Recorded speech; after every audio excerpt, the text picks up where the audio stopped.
ಇವತ್ತಿನಿಂದ ಚಳಿಗಾಲದ ಅಧಿವೇಶನ ಆರಂಭ ಆಗ್ತಾ ಇದೆ ಸರ್. ಸರ್ಕಾರದ ವೈಫಲ್ಯಗಳನ್ನು ಎತ್ತಿಡಿಯುವಂತ ನಿಟ್ಟಿನಲ್ಲಿ ಬಿಜೆಪಿ ಮತ್ತು ಜೆಡಿಎಸ್ ತಯಾರಿ ನಡೆಸಿದೆ. ನೀವು ಯಾವ ರೀತಿ ಕೌಂಟರ್ ಪ್ಲಾನ್ ಮಾಡ್ತೀರಾ?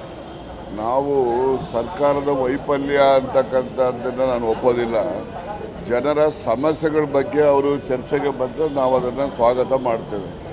ಯಾಕೆಂದರೆ ಉತ್ತರ ಕರ್ನಾಟಕದಲ್ಲಿ ಚಳಿಗಾಲದ ಅಧಿವೇಶನ ನಡೆಯುವಂಥ ಸಂದರ್ಭದಲ್ಲಿ ಈ ಉತ್ತರ ಕರ್ನಾಟಕದ ಈ ಭಾಗದ ಜನರ ಜ್ವಲಂತ ಸಮಸ್ಯೆಗಳಿಗೆ ಅವರು ಚರ್ಚೆಗೆ ಬಂದು ಅದನ್ನು ಚರ್ಚೆ ಮೂಲಕ ಆ ಜನರಿಗೆ ಒಂದು ಪರಿಹಾರವನ್ನು ಕೊಡಿಸುವಂಥ ಕೆಲಸವನ್ನು ವಿರೋಧ ಪಕ್ಷಗಳು ಮಾಡಬೇಕು ಅಂತಕ್ಕಂಥದ್ದು ನನ್ನ ನಿರೀಕ್ಷೆ. ಬಿದ್ದೋಯ್ತು.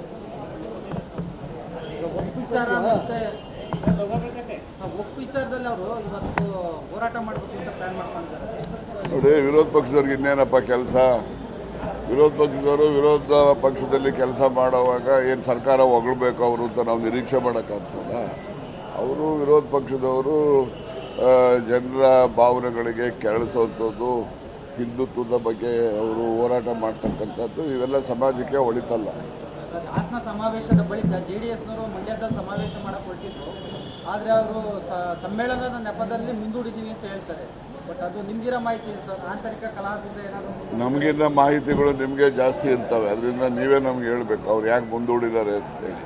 ನೋಡಿ, ಯಾವಾಗಲೂ ಕೂಡ ದ್ವೇಷದ ರಾಜಕಾರಣ ಮಾಡಬಾರ್ದು ಅಂತಕ್ಕಂಥದ್ದನ್ನು ಅರ್ಥಕೋಬೇಕು ಎಲ್ಲರೂ ಕೂಡ.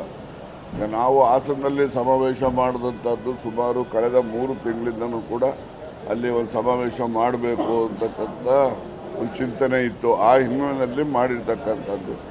ಇವರು ಇಲ್ಲಿ ಸಮಾವೇಶ ಮಾಡಿದ ಮಂಡ್ಯದಲ್ಲಿ ಮಾಡೋದಕ್ಕೆ ನಮ್ದೇನೇನೋ ಅಡ್ಡಿ ಇಲ್ಲ. ಯಾಕೆಂದರೆ ನಾನು ಮತ್ತೊಮ್ಮೆ ಹೇಳ್ತಕ್ಕಂಥದ್ದು, ವಿರೋಧ ಪಕ್ಷಗಳು ಜನರ ಸಮಸ್ಯೆಗಳ ಪರಿಹಾರಕ್ಕೆ ಪೂರಕವಾದಂತಹ ಮಾತುಗಳನ್ನು ಅವ್ರು ಆಡಬೇಕು ಅಂತೇಳಿ ನಾನು ನಿರೀಕ್ಷೆ ಮಾಡ್ತೀನಿ. ನಮಸ್ಕಾರ. ಸರ್, ಇವರು ವಿಜಯೇಂದ್ರ ಹೇಳ್ತಾರೆ ಕಾಂಗ್ರೆಸ್ನಲ್ಲಿ ಆಂತರಿಕ ಸ್ಫೋಟ ಆಗುತ್ತೆ, ಕಲಹ ಆಗುತ್ತೆ, ಬಡಿಗೆ ತಗೊಂಡು ಓಡಾಡ್ತಾರೆ. ಹೌದಾ? ಈಗ ಯಾರು ಓಡಾಡ್ತಾವ್ರೆ? ಇಷ್ಟೊತ್ತು ನಿಮ್ದೇ TV9 ತೋರಿಸ್ತಾ ಇದ್ರಲ್ಲ, ಎತ್ತರಾಳು ಹೇಳ್ತಾ ಇದ್ದಿದ್ದು ಕೇಳಲಿಲ್ಲ ಯಾರು? ಬಡಿಗೆ ತಗೊಂಡು ಯಾರು ಹೊಡೆದಾಡ್ತಾವ್ರೆ ಅಂದರೆ ಬಡಿಗೆಗೆ ತಗೊಂಡಲ್ಲ, ಅವರು ಕತ್ತಿ ತಗೊಂಡು ಹೊಡೆದಾಡ್ತಾರೆ ಇವತ್ತು ನಾಳೆಗೆ. ಸ್ವಲ್ಪ ನೋಡ್ತಾ ಇದ್ದು. Thank you.